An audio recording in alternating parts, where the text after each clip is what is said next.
Hi అండి. ఇవాళ నేను క్రిస్పీగా స్పైసీగా ఉండే చికెన్ 65 రెసిపీ చేయబోతున్నాను. ఎలా చేయాలో చూసేద్దాం రండి. ముందుగా ఒక మిక్సీ జార్ తీసుకొని అందులో 6-7 దాకా పచ్చిమిర్చి, కొద్దిగా పుదీనా, కొద్దిగా కొత్తిమీర, అలాగే ఒక టేబుల్ స్పూన్ దాకా పెరుగు, కొద్దిగా జీలకర్ర వేసుకొని ఈ మొత్తాన్ని చక్కటి పేస్ట్ లాగా గ్రైండ్ చేసేసుకోవాలి.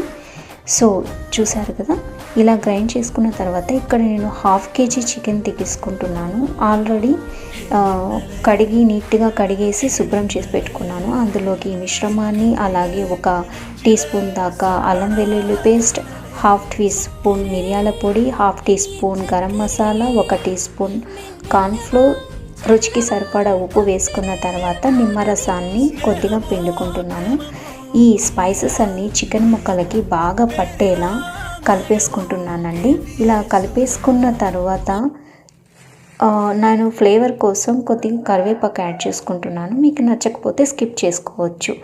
సో ఫ్రిడ్జ్లో లేదా బయట కానీ 1 లేదా 2 గంటలు పక్కన పెట్టేసుకోవాలి. తర్వాత ఒక స్టవ్ మీద కడాయి పెట్టుకొని ఆయిల్ వేడెక్కాక కొద్దిగా చికెన్ ముక్కలను వేసుకుంటూ చక్కగా రోస్ట్ చేసుకోవాలి. మా ఇంట్లో బాగా కొంచెం క్రిస్పీగా ఉంటేనే బాగా ఇష్టపడతారండి.